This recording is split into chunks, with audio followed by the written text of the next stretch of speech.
Senhor Deus e eterno Pai, te louvamos, Senhor, e te agradecemos por mais uma noite, Senhor, na tua presença. Senhor Jesus, te agradeço por ontem, ó Deus, pelo culto maravilhoso, ó Pai, pela presença, Senhor, de cada um, ó Deus, dos teus filhos, Senhor. Senhor Jesus, eu te peço, Senhor, tua proteção, tua graça, teu livramento, Senhor, aos teus filhos que estão se dirigindo para esta congregação, ó Pai. Dá livramento, Senhor, livra e guarda, Senhor, os teus filhos. Vem abençoar a tua orquestra, ó Pai, que está nesta noite aqui reunida, Senhor, para juntos, ó Pai, adorarmos o teu bom nome, ó Pai, e que possamos sair daqui, ó Pai, nesta noite, enriquecidos, ó Pai, da tua graça e do teu conhecimento, que o teu Espírito Santo venha agir em nosso meio, ó Pai, e na administração deste culto, Senhor. Amém. Graças a Deus. Com a igreja, irmão Tiago João Rosalista. Saúde a igreja na paz do Senhor, amém? Vamos louvar o Senhor com o hino de número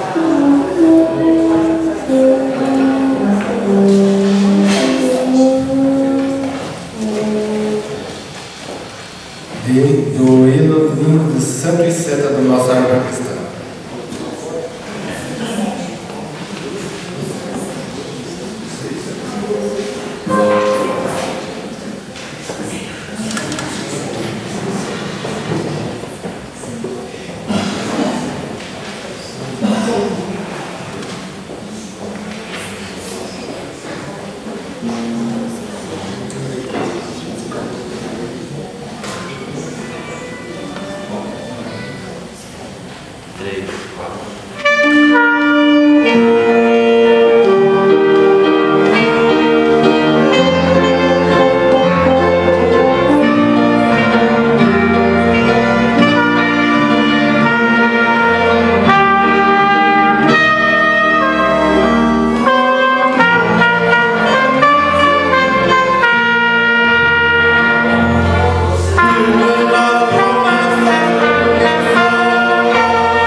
Vamos louvar mais um hino, número 126 da nossa obra cristã.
Aleluia! Neste momento, o irmão Valdir estará tomando posse desse microfone e fazendo a leitura nesse momento. Aleluia. Louvado seja Deus. Graças a Deus. Cumprimento a igreja com a paz do Senhor. Amém.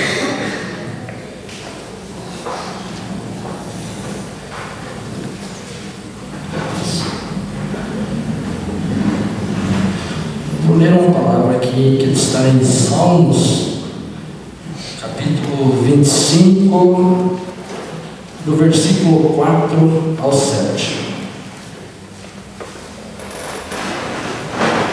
Diz assim: Faze-me saber os teus caminhos, Senhor. Ensina-me as tuas veredas, guia-me na tua verdade. E ensina-me, pois tu és o Deus da minha salvação. Por ti estou esperando todo dia.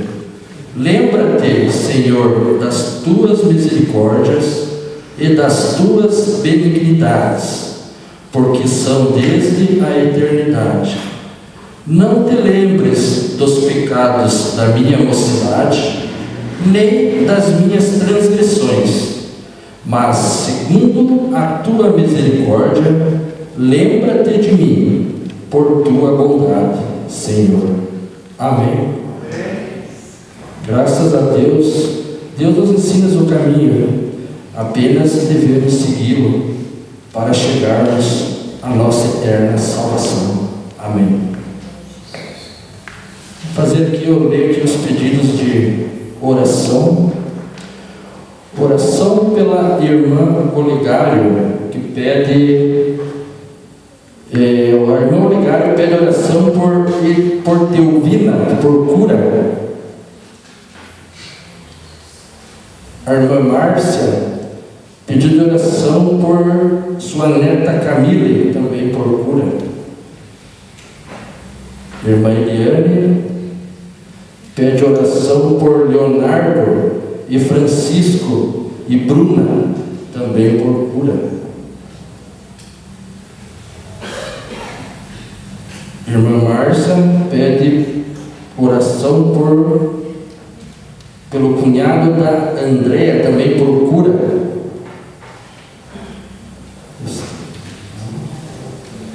Se alguém mais tiver um pedido de cura aí que se manifesta, tenho certeza que o nosso Deus é maravilhoso e Ele estará tomando a frente de todos esses pedidos.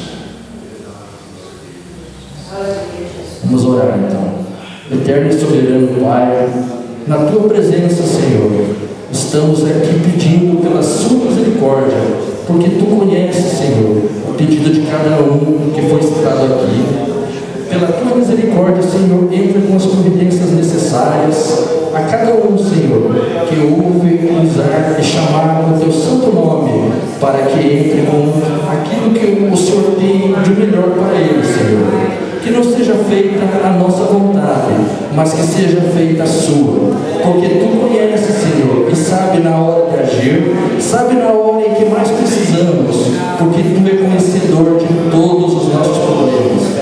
Glórias a Ti, Senhor, aleluia, porque Tu é o nosso Deus, e Te damos graças, Te damos, aleluia, Senhor, tudo que Tu conhece é para o nosso bem-estar. Graças a Deus, Te oramos e Te pedimos, Senhor, que seja feita a Sua vontade, em nome do Senhor Jesus. Amém.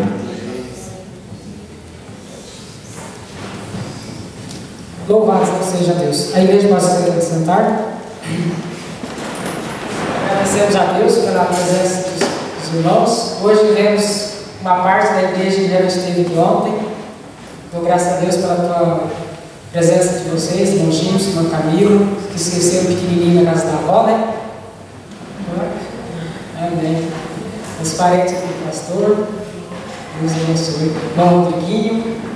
A gente está observando. Estávamos bastante, mas a gente observa aqueles que não estão. Nesse momento, a orquestra vai abençoar-nos mais um louvor, né? Peço que o Gesiel possa entoar o louvor juntamente com a orquestra e a igreja. E nesse momento, o senhor poderia também já fazer uma oração, né? Pelos dizimistas, pelos ofertantes, os dizimistas que queiram chegar aqui à frente, receber a oração, estejam à vontade. Graças a Deus. Honra e glória damos ao nosso Deus, porque Ele está aqui. A palavra do Senhor nos diz que onde estiver 2 ou 3, e se for reunido no seu nome, Ele está ali no meio, e Deus está aqui. Amém? Graças a Deus por isso. Nós vamos dirigir uma breve oração E a seguir louvaremos ao Senhor com o hino de número 83, Não Posso Explicar. Amém? Segure a sua oferta, assentado como estão, e vamos dirigir a Deus uma palavra de oração. Muito obrigado a Deus por esta rica oportunidade que o Senhor tem a nós concedido de estarmos e continuarmos na sua presença nesta noite. Abençoe, Senhor, os seus filhos que vão ofertar, aquele, quem sabe, que vai dizimar, Senhor. Nós repreendemos em teu nome o devorador, o migrador, o cortador. Que haja abundância na vida e no lar dos seus filhos, principalmente da paz, a paz que só o Senhor tem para nos dar. Continue conosco, ó Pai, durante todos esses momentos em que juntos vamos aprendermos mais e mais de Ti. Abençoe a Tua igreja que aqui está presente, aquele que por um motivo justo não pôde estar. O Senhor sabe de todas as coisas, porque todas as coisas contribuem para o bem daqueles que Te amam e Te servem. Continue conosco nos abençoando, é a nossa oração de gratidão em nome de Jesus. Amém e amém. Ouvimos ao Senhor o hino de número 83. Tem introdução, maestrina? Tem, então tá bom. Amém.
Graças a Deus. Quando a gente começa a citar nomes, daí logo a gente se esquece, mas também vejo a Jéssica e o Eduardo. Seja bem-vindo, Eduardo. Foi um belo passeio, né, irmão? Deus te abençoe. Nesse momento, eu quero justificar a ausência também do cooperador Cícero, falando com ele, e pede que seja justificado a ausência dele para o pastor e a igreja. Ele está em viagem por motivo de enfermidade para a região norte do Paraná, de Maringá. A sua sogra está com um problema sério de enfermidade. Também o cooperador Romualdo Lucas, que está pregando em igrejas vizinhas, e o irmão Adam, que estava escalado até cuidando da porta, porém, quando ele chegou em casa, logo ele ligou, né, justificando que não poderia estar presente, porque teria que ir no hospital Pequeno Príncipe para levar a menininha dele que estava com uma pequena enfermidade naquele momento. E o Maurício está com um problema de enfermidade na garganta e reclamando de muitas dores, pede justificativos também nessa noite. Nesse momento, eu vou vou apresentar à igreja o irmão Jonatas Henrique Santos. É o irmão? Esteja em pé, o irmão da Irmandade. O irmão está com a carta de recomendação.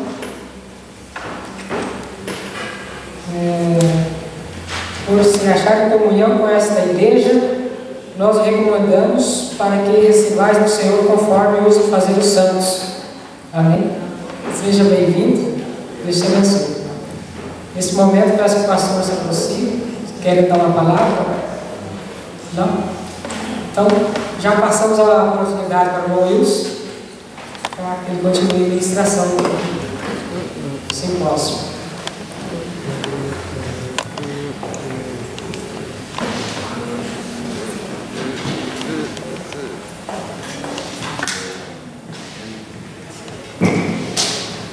Graças a Deus. Eu queria pedir, se for possível, se os irmãos quiserem se aproximar mais dos primeiros bancos aqui, eu não vou utilizar o microfone, se for possível, tá?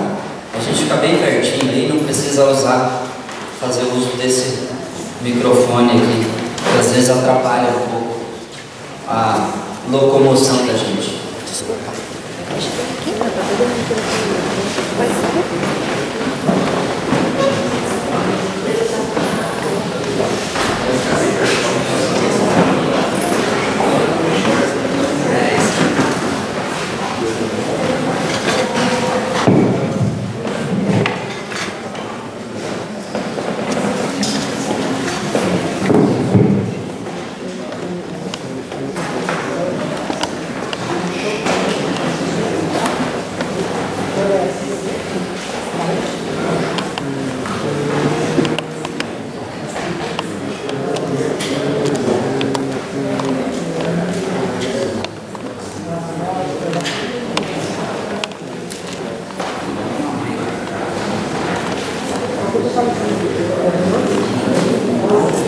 Irmãos, lá no fundo me ouvem bem?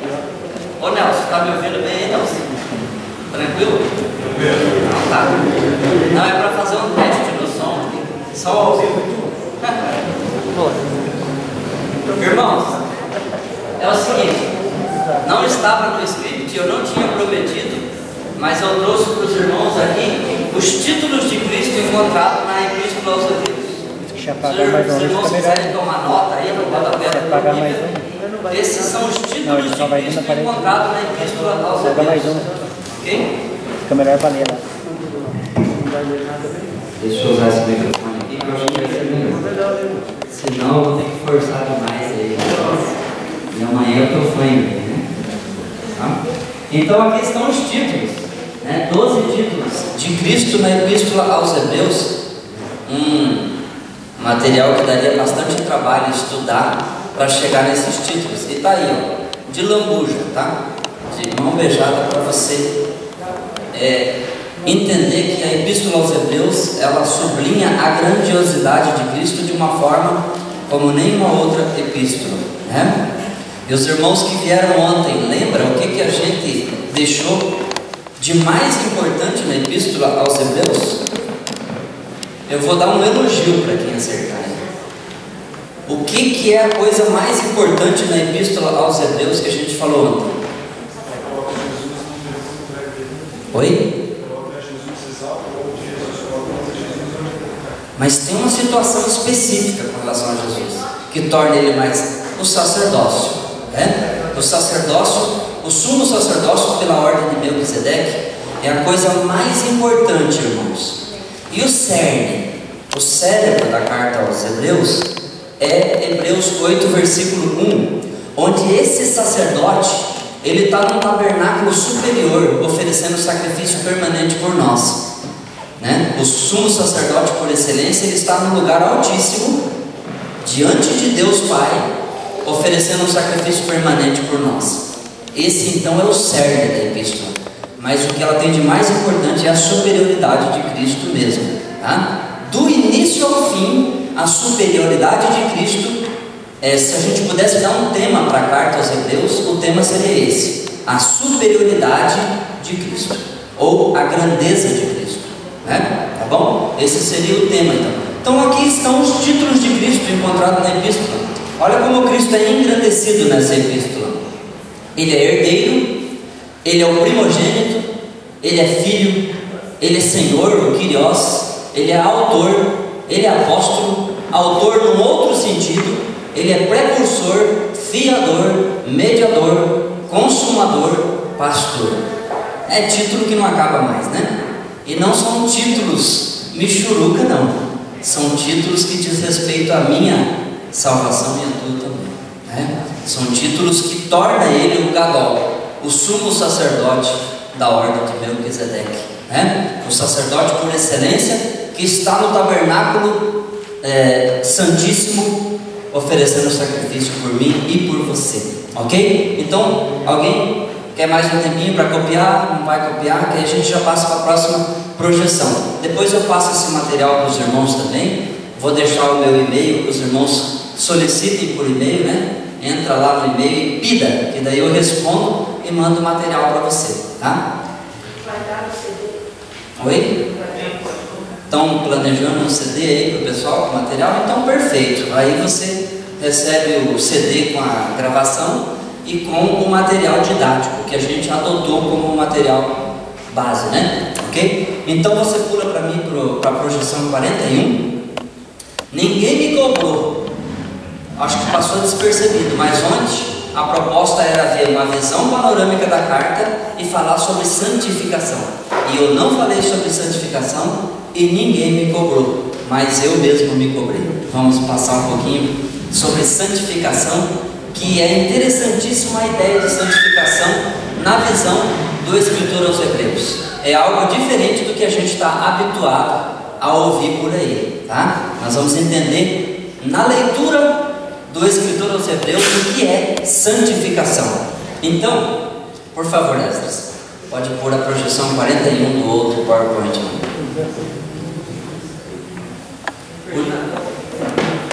Os títulos de Cristo, eles estão todos em grego. Entre parênteses está o termo no grego, tá? E então isso torna a pesquisa bem mais fácil. Se os irmãos quiserem saber, por exemplo, o que significa herdeiro, o que significa, por exemplo, Senhor, o Kyrios, do grego, né? Kyrios. Aí você pega então um dicionário de grego para português e vai lá em Kyrios e você vai entender a magnitude desse termo, né? É um termo que ele traz prerrogativas muito fortes. Achou essas? Então estão aí as parêneses, né? Que o autor tanto fala de parêneses o tempo todo. Os irmãos lembram o que é uma parênese? Uma exortação, né? Parênese é uma exortação. Então aqui diz o seguinte, que o conteúdo da carta aos Hebreus está entrecortado por textos parenéticos, ou seja, por exortações, né? Exortativos. Os textos teológicos e exegéticos apenas fundamentam o propósito poemênico do autor, propósito pastoral. Poemênico é o mesmo que pastoral. E aqui tem uma palavra do Otto Michel, um teólogo bem famoso aí, que ele comenta que há um bloco de pensamento teológico sempre vai se anexar uma parte parenética, ou seja, uma parte exortativa. Então todo bloco teológico traz exortação com ela. É isso que ele está dizendo aqui. E o ápice dos pensamentos teológicos se encontram nas partes exortativas, nas parêneses, né? Que conclamam o ouvinte à obediência e quer preparar a igreja para o sofrimento. Olha aí que proposta bacana, né? Preparar a igreja para o sofrimento. Os textos parenéticos querem preparar a igreja para o sofrimento. Essa não é uma parte muito boa, né? Os irmãos ouviram aí, mas vem no pacote da salvação. O sofrimento vem no pacote. está no pacote da salvação, não tem como tirar do pacote, né? A gente precisa aprender a lidar com o sofrimento.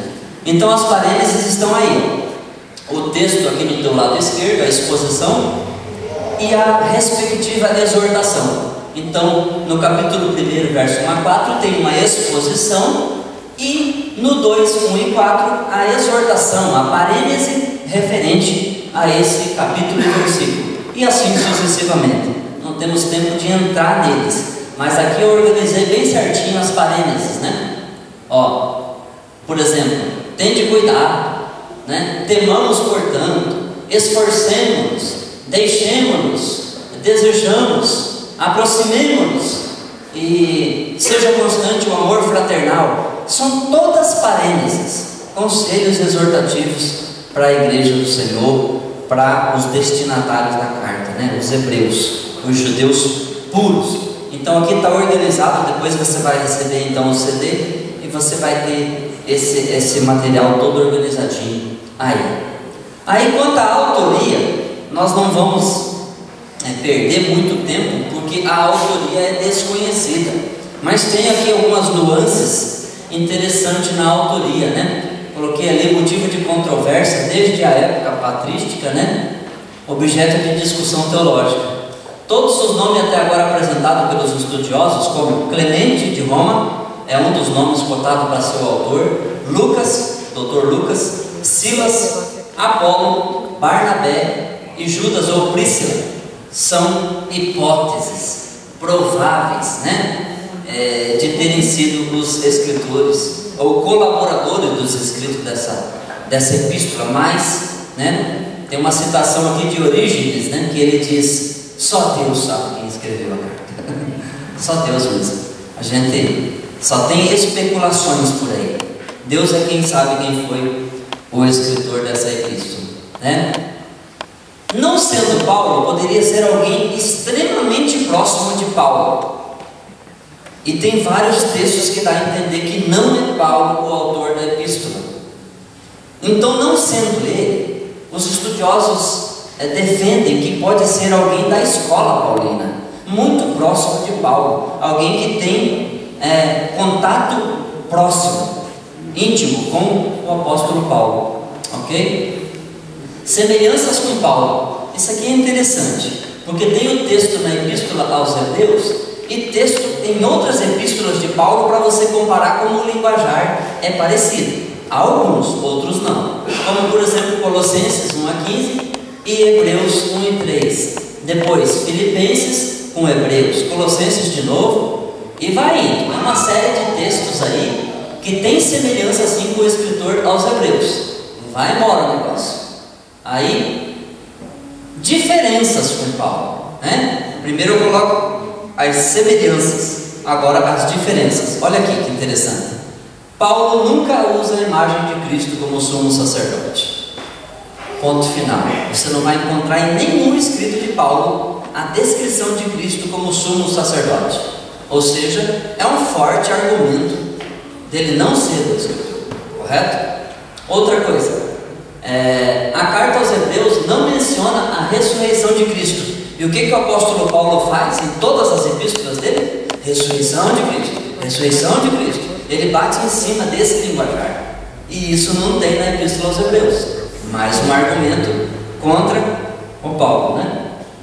Paulo não sublinha com cores tão fortes a apostasia, ou quase com cores nenhuma. Paulo não fala da apostasia. E o escritor aos Hebreus fala, né? E aí tem aqui um comentarista bíblico, né? Que fala um pouquinho sobre a comunidade, os destinatários da carta, que estavam em crise de imaturidade, crise de infantilidade e crise em sofrimento também, porque eles estavam retrocedendo, querendo voltar aos ritos farisaicos, uma vez já liberto, uma vez já convertido ao cristianismo, eles estavam querendo voltar às práticas da primeira aliança, né? E aí o comentarista então ele defende isso, que a comunidade hebraica estava em crise no contexto em que foi escrita a carta. O autor procura como pastor trazer o remédio para essa fraqueza da comunidade, exortando, censurando, advertindo né? E faz ameaça também. Louva e promete, mas analisa a situação com profunda agudeza teológica para manifestá-la aos seus leitores. Então, por isso ele é poimênico, né?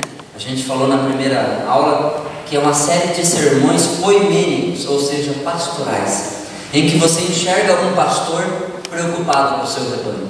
É assim o teor, o conteúdo da Epístola aos Hebreus. E aqui então as citações do Antigo Testamento. Lembra que a gente falou que a Epístola aos Hebreus nos prende ao Antigo Testamento? Não tem nada mais judaizante do que a Epístola aos Hebreus na Bíblia Sagrada. Nada, né? No Novo Testamento, é claro, né? No Antigo tem o Pentateuco, que é totalmente rabínico, mas no Novo Testamento a Epístola aos Hebreus é o que tem de mais judaizante, com teor judaico, rabínico, enfim. Então estão aqui as citações do Antigo Testamento, né? Especialmente os Salmos. Lembra que a gente falou disso também? Salmo 8, Salmo 40 e Salmo 110 são salmos que sublinham a grandeza de Cristo e apontam para a vinda de Cristo, certo? A superioridade do sacerdócio de Cristo com relação ao sacerdócio levítico, o juramento divino, que a segunda aliança ela veio com o juramento do próprio Deus. Ele fez juramento, por isso a segunda aliança ela tem um valor todo especial, é isso que ele sublinha. E a perenidade do sacerdócio de Cristo, que não é provisório, é para sempre, para toda a eternidade, um sacerdócio eterno, né? E a visão do Cristo exaltado. O Salmo 110 principalmente, ele sublinha Cristo exaltado, Cristo na glória, à direita do Pai, recebendo honras e glórias no céu, né? Por isso ele é o sumo sacerdote.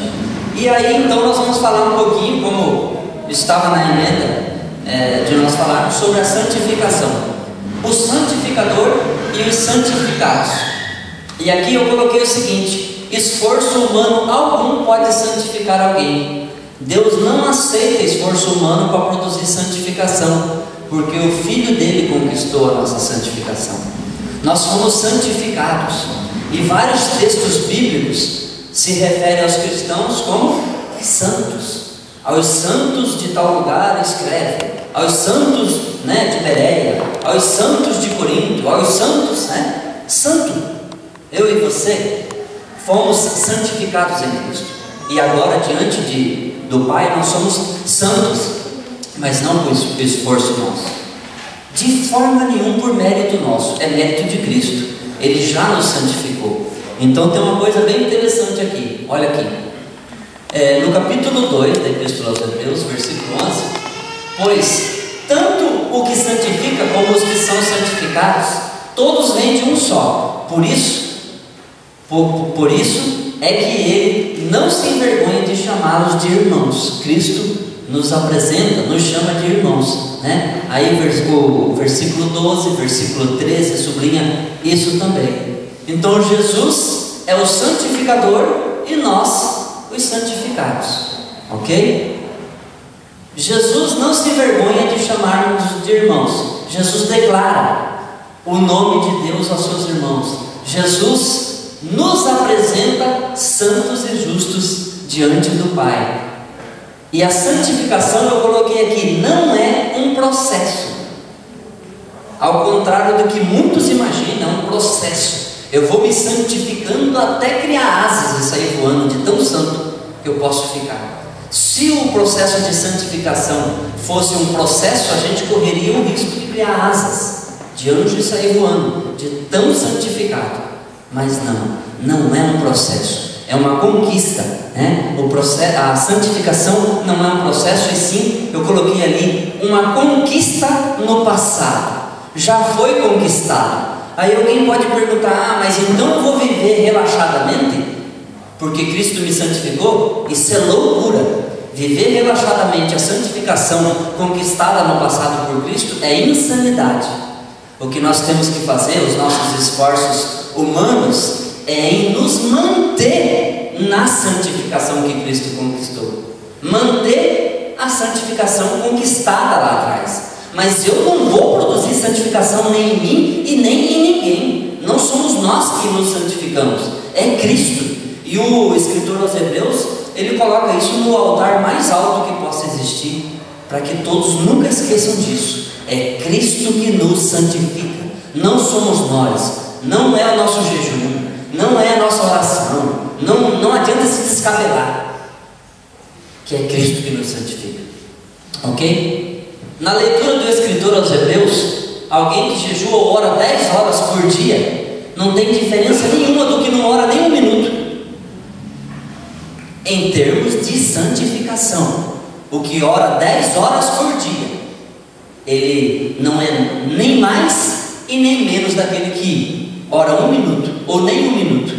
Por quê? Porque é Cristo que nos santificou, não somos nós, não é o período de oração, não é o jejum, não é Cristo que nos santifica. Deus só olha para o sacrifício de Cristo em termos de santificação nossa, não olha para os nossos esforços. Os nossos esforços não são suficientes, e não sou eu que estou dizendo, é o escritor aos Hebreus.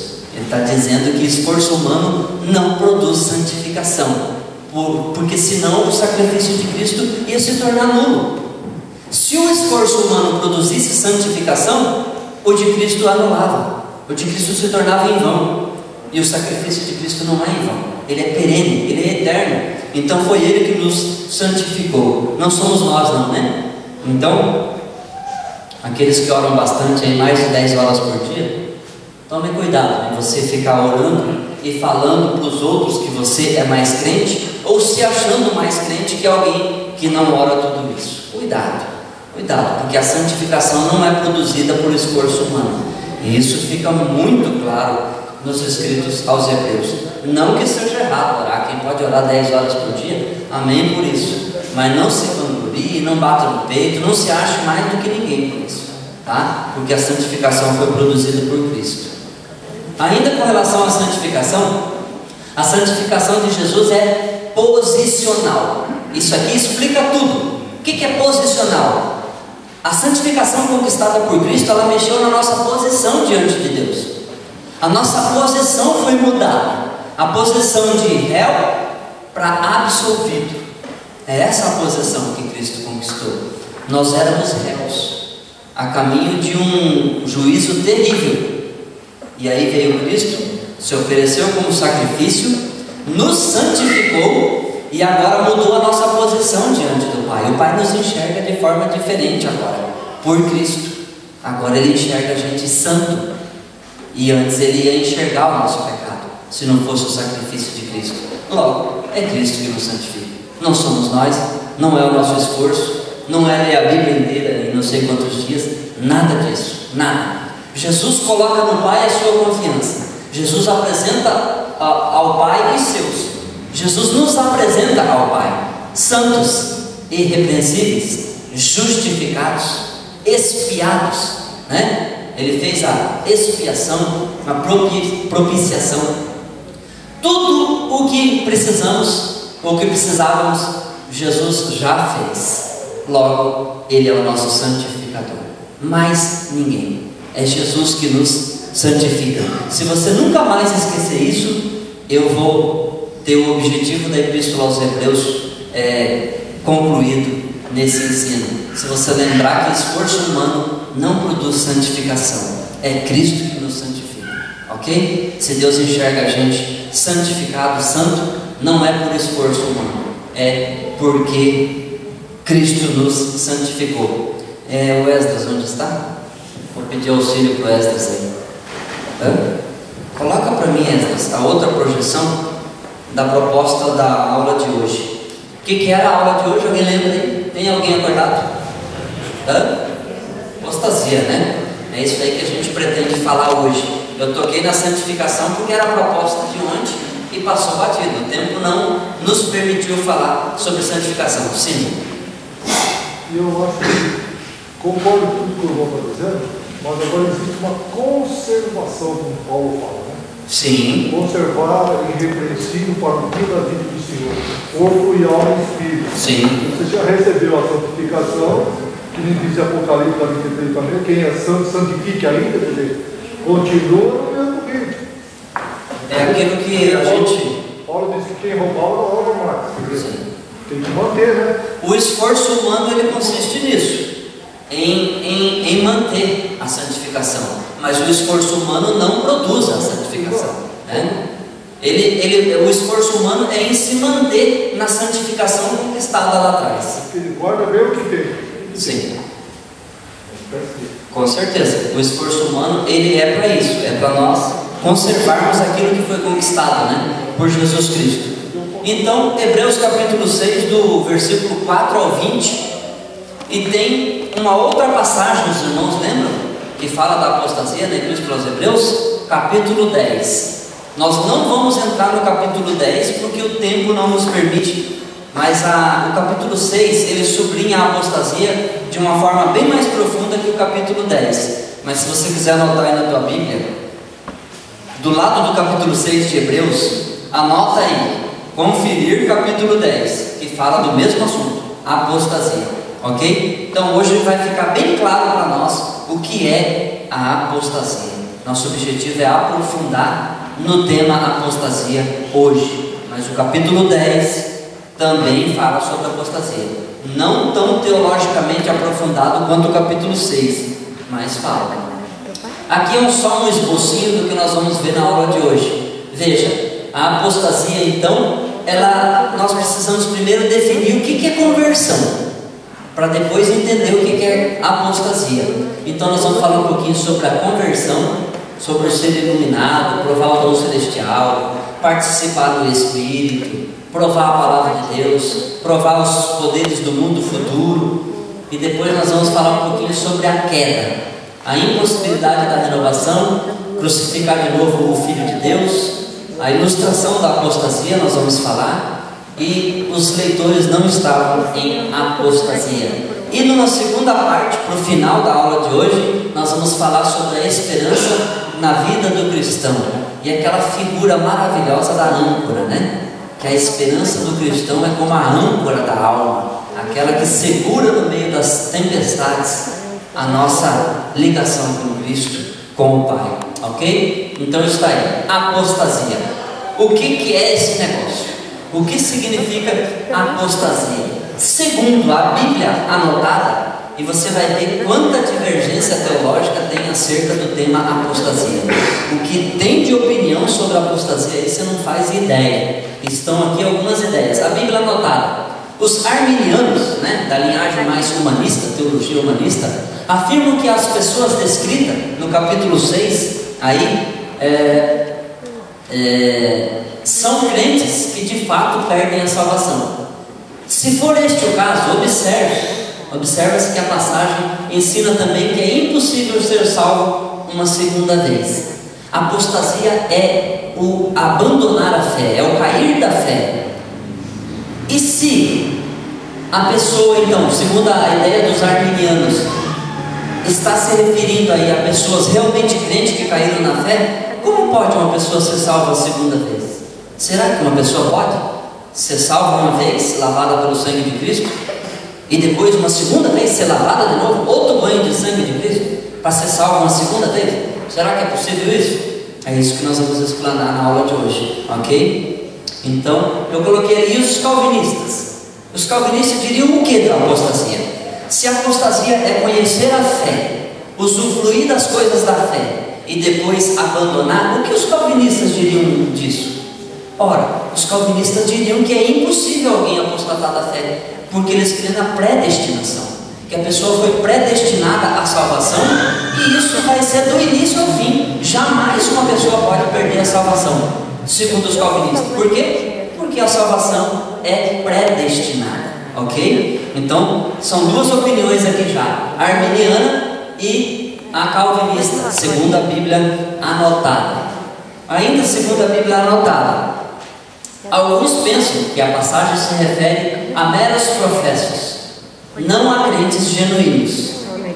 Assim, as frases no versículo 4 e 5 referem-se à experiência que são anterior à salvação, embora relacionado a ela. Assim, a queda é do conhecimento da verdade, não da posse da verdade.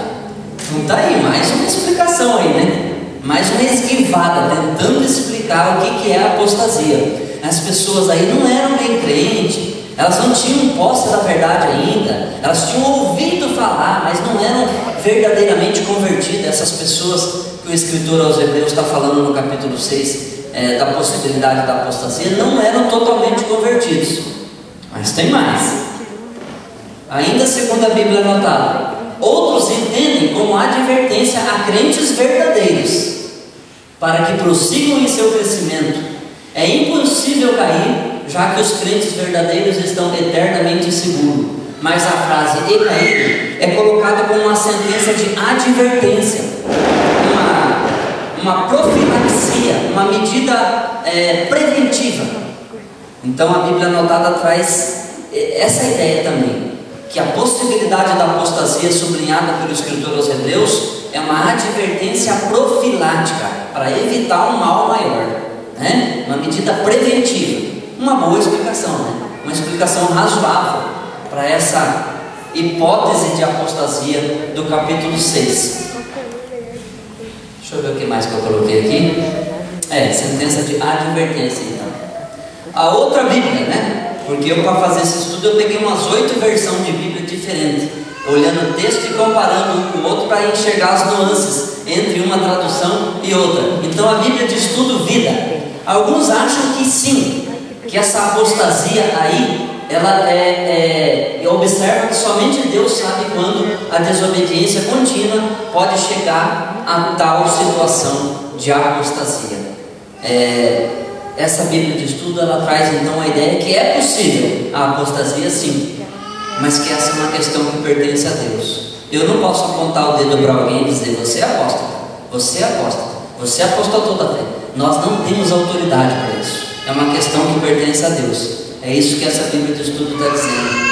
A preocupação do autor aos Hebreus e seus leitores mostra que eles estavam perto de passar do limite após o qual é impossível voltar. Os destinatários, os hebreus que o escritor está escrevendo, eles estavam correndo um perigo tão grande de cruzar a fronteira da onde não dá mais para voltar. É isso que é sublinhado aqui nessa Bíblia de Estudo. Eles estavam prestes a cruzar a fronteira onde não tem mais volta. E a apostasia é isso, não tem mais volta. Um pecado bem parecido, equivalente, quase o mesmo peso, é a blasfêmia contra o Espírito Santo. É algo que dá para se assemelhar com a apostasia. É algo muito grave, muito terrível mesmo.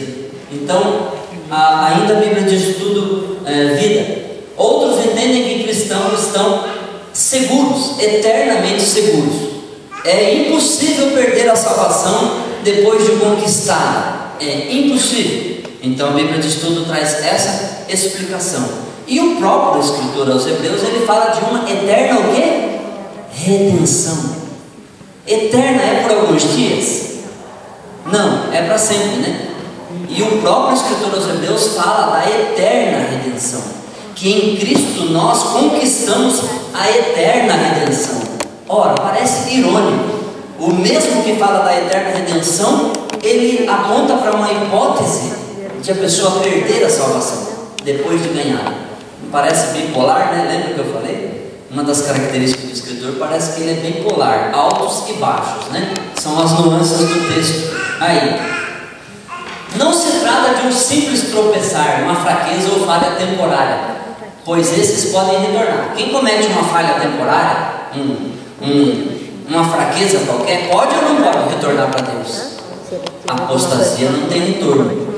A apostasia não retorna mais, tá? É isso que ele está sublinhando aqui. Mas os que caem são os que permanecem caídos e persistem na sua rebelião contra Deus. Outra equiparação para a apostasia é rebelião. E os irmãos sabem onde começou a rebelião, né? A rebelião é bem antiga, né? É um processo bem antigo. E a apostasia, ela tem o peso da rebelião. Ok? Bíblia de Estudo Scofield. E se tornaram participantes do Espírito. A advertência foi anunciada àqueles que foram instruídos e até tocados pelo Espírito Santo, mas nunca renderam-se a Cristo. Segundo Scofield, um estudioso bíblico aí, e a Bíblia de Estudo dele mesmo, né? Peguei a do Dr. Shedd também. A segurança eterna para o cristão. Portanto, esta passagem não deve ser interpretada como ensinamento que que os crentes em Cristo correm perigo de perder a salvação. Olha o que o Scofield defende. Ele defende que o nosso discurso não deve ser de pôr medo nos irmãos, não. Você não precisa ter medo de perder a tua salvação, porque é uma conquista eterna, é uma redenção eterna. Scofield vai por essa linhagem teológica, que uma vez experimentou o dom do Espírito Santo, experimentou a promessa de Deus, a conversão genuína em Cristo, fica tranquilo, meu irmão, o céu te aguarda. O céu é para os verdadeiros convertidos, segundo Scofield. Scofield ainda justifica a sua posição da seguinte forma: toda a passagem gira em torno da palavra melhores. Olha no versículo 9, versículo 9 do capítulo 6. Não tem aí essa palavrinha? Melhores, coisas melhores. Olha lá. Se tudo o que está escrito nos versículos anteriores fosse equivalente à salvação, não haveria nada melhor. Então o versículo 9, o escritor aos Hebreus fala de algo melhor. Ele é otimista quanto à hipótese da apostasia. É isso que ele está sublinhando, que embora exista a possibilidade de uma pessoa perder a salvação, Deus é tão bom, tão longânimo, que Ele não vai permitir tal coisa. Ele vai insistir até o fim para que a pessoa não perca a sua salvação, segundo Scofield, essa ideia, ok? Então, pensamentos do versículo 4 ao 6, na seguinte ordem. Eu organizei os pensamentos ali, então, na seguinte ordem, para nós entendermos a apostasia. Primeiro a conversão, depois da conversão a queda, depois da queda a impossibilidade da renovação para arrependimento, e por último a nova crucificação do Filho de Deus. A apostasia é esse processo, essa cascata que você está vendo aí. Vai degradando, até crucificar de novo o Filho de Deus, até a pessoa zombar da própria salvação. Isso é a apostasia, ok? Isso aqui eu já estou organizando o pensamento do escritor aos Hebreus, tá? Então olha aqui a cascata descendente. Aqueles que uma vez foram e provaram e se tornaram, pode ver que o negócio só vai caindo, escala descendente, degradação moral, degradação espiritual, e a coisa vai indo para onde? Para baixo. Os irmãos sabem o que tem lá embaixo, né? Lá embaixo tem um lago de enxofre, e a coisa vai conduzindo para lá, vai conduzindo para o lago de enxofre, para o inferno mesmo. A pessoa que experimenta a salvação e depois ela abandona a sua fé e começa a zombar da fé, a zombar de Deus, a zombar da salvação uma vez conquistada. E aí vai indo, uma escala totalmente descendente, né? E até expor o Filho de Deus à ignomia, ao vitupério, à vergonha, à zombaria, né? Até chegar a zombar do Filho de Deus. A conversão, então. Para entender a apostasia, a gente precisa entender conversão.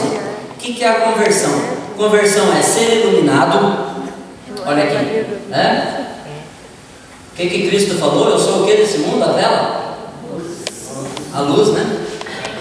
Então, conversão tem a ver com isso daqui, ó. Ser iluminado, provar o dom celestial, participar do Espírito Santo, provar a palavra de Deus e entender que ela é boa, e provar os poderes do mundo futuro. O que é os poderes do mundo futuro? É a nossa esperança, é a âncora da nossa alma, que tem uma pátria reservada para nós. Essas são as delícias do mundo futuro que nós acreditamos, que nos aguardam. Então, a apostasia, irmãos, ela é para alguém que experimentou tudo isso daí, experimentou as delícias da companhia de Deus, experimentou os dons do Espírito, experimentou o sabor da palavra de Deus, tá? Então, a apostasia não é uma coisa comum, não. Isso daqui é um tema teológico aprofundado, né? Nível terceiro grau mesmo. Então, com relação a ser iluminado, vamos falar sobre esse aspecto da salvação. O ser iluminado. O que é esse ser iluminado? Olha lá. Ser iluminado, se tornar luz, é uma maneira a Bíblia descrever a experiência da vida do cristão. O cristão não está mais nas trevas, né? O cristão agora saiu da escuridão e veio para a luz. Amém, irmãos? Você está na luz? Você deixou a escuridão para trás e agora anda na luz? Amém. Os holofotes de Jesus estão sobre a minha e a tua vida. Não estamos mais no escuro. Jesus disse: eu sou a luz do mundo. Quem me segue não andará em trevas, pelo contrário, terá a luz da vida. Evangelho de João. Paulo também afirmou: outrora eram trevas, eres treva, porém agora sois luz do Senhor. Efésios 5:8. Vós todos sois filhos da luz e filhos do dia. Nós não somos da noite nem das trevas. 1 Tessalonicenses. Não andamos mais no escuro. O Senhor nos tirou da escuridão da ignorância e nos fez andar na luz. E conversão tem a ver com isso, com ser iluminado pelo Senhor, sair da escuridão e andar na luz. Outro aspecto da salvação: provar o dom celestial. Então o que é esse dom celestial aí? Provar vem de geomai, geomai. Nos escritos rabínicos significa participação, experiência. O cristão é alguém que provou, experimentou o dom celestial. E a Bíblia de Jerusalém, ela traduz por saborear o dom celestial. Salvação é saborear o dom celestial. Aleluia, louvado seja Deus. O dom celestial é tudo que Deus tem para nós por meio de Jesus Cristo: salvação, vida eterna, justificação, paz, o shalom, shalom de Deus, a paz. Mas o dom maior é o próprio Senhor Jesus Cristo. O dom maior de Deus para nós é Jesus Cristo. É o maior presente de todos, é Jesus, ok? Na vida do cristão, o dom celestial é saboreado, é experimentado. O cristão não conhece apenas por ouvir falar, mas prova na sua realidade de vida. Você só ouve falar de Jesus, ou você experimenta, saboreia Jesus na tua vida? Ou Jesus faz parte da tua vida, ou você só ouve falar de Jesus? Lembra de Jó? Antes ouvia falar, mas agora te vê os meus olhos. Agora o Senhor está diante de mim. Aleluia. Então Jesus Cristo, Ele promove isso daí. Ele promove isso daí. Promove o dom, a gente experimentar e saborear o dom celeste, que é Ele próprio. Ele é o dom celeste. Ele é o nosso presentão, Outro aspecto da conversão ainda: participar do Espírito Santo. O que é o participar do Espírito Santo? Olha ali. Conversão é uma equação igual a tirar o pecado e entrar no Espírito Santo. Conversão, os nossos pecados são tirados e o Espírito Santo é convidado a entrar. Isso é conversão genuína.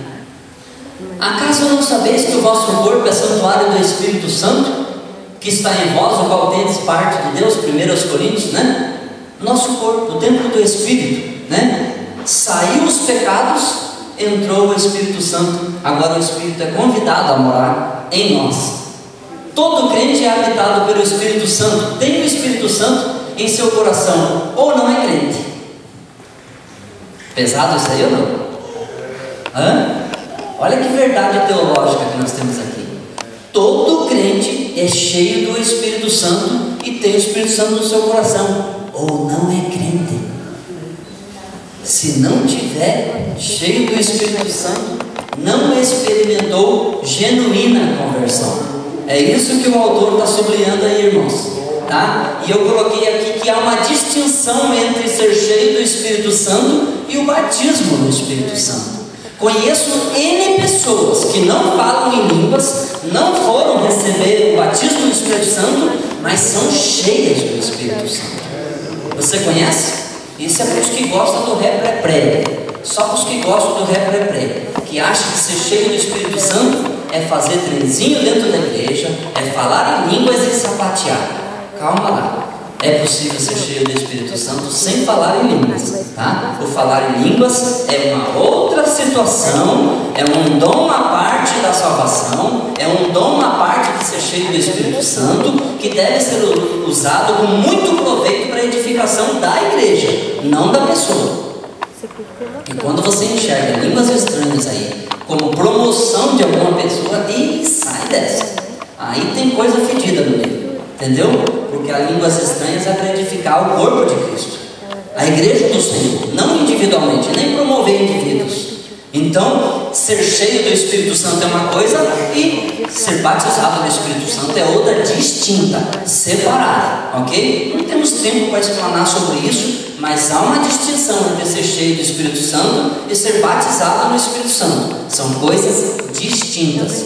Bom seria que a pessoa tivesse os dois, né? Batizar e ser cheio, tá? Então, outro aspecto da conversão ainda, provar a palavra de Deus. E não é um provar simples não, de dar uma espiadinha na Bíblia. É saborear, é se alimentar, é ter um apetite pela palavra de Deus, tá? Então tá aqui, ó. Cristãos hebreus tiveram essa experiência. Eles tiveram essa experiência de provar a boa palavra de Deus. Significa crer no Evangelho e receber a salvação. Paulo disse que a fé vem pelo ouvir e ouvir o jornal da Rede Globo, é isso? A palavra de Deus. A fé vem pelo ouvir e o ouvir da palavra. Então a palavra de Deus na vida do convertido, ela precisa ser provada, saboreada, sentir o gosto no paladar, o sabor da palavra de Deus. Ela precisa ser saboreada. É isso que o autor aos Hebreus está defendendo. E mais um aspecto da conversão, provar os poderes do mundo futuro. O que é isso? Do mundo que há de vir, experimentar já, aqui e agora, o antegozo das coisas que nós vamos gozar mais tarde. Quer um exemplo? Santa Ceia. A ceia do Senhor é um preparativo, é um ensaio para algo que vai acontecer mais tarde, de uma forma tão sublime, de uma forma tão magnífica. Vai ser uma ceia tão linda, uma ceia tão maravilhosa, que nós todas as vezes que comemoramos aqui em memória de Cristo, nós estamos ensaiando para algo muito grande que vai acontecer lá na frente. É o antegozo das coisas futuras. Antegozo. É experimentar agora, no momento presente, as delícias daquilo que ainda vamos ter na plenitude mais tarde. Ok? Então isso também é aspecto da conversão. Agora voltamos para a apostasia. E caíram. Coisa triste. Versículo 6, né? Versículo 6 do capítulo 6. E caíram. Essa é uma frase de luto. É uma frase de velório, tá? É uma queda, não uma resvaladinha. É uma queda mortal. Apostasia é uma queda para a morte sem retorno. Nunca mais. A queda a qual se refere não é a queda dos pecados comuns. E aí alguém vai dizer, mas existe isso de pecadinho e pecadão? Existe. Vai estudar a martiologia, vai estudar a doutrina dos pecados, e você vai entender que tem pecados venais, tem pecados mortais, tem pecados de menos gravidade e de mais gravidade. A martiologia, uma área da teologia que se preocupa só com isso. Não temos tempo também. Rodriguinho, queria falar? Sim. Recair, tem a ver sim. E recaíram, né? É uma segunda queda. A tua tradução qual que é? Revista e corrigida? Recaíram? Está na tua? Recaíram pior ainda, né? Uma segunda queda, né? Não a primeira, tá? Essa aqui que eu peguei é a NVI, tá? Essa tradução aqui é da NVI. O pecado do qual o autor fala é um pecado específico. O autor não está falando de um pecadinho, de uma resvaladinha, né? De um beliscão do irmão do lado, não. Está falando de algo que é para a morte, né? Apostasia é uma degradação espiritual ao ponto de só enterrar o camarada, já está morto. Ok? E caiu, versículo 6. Uma pessoa que havia aceitado a Jesus o rejeita novamente de maneira total, absoluta e final. É a reversão ao pecado da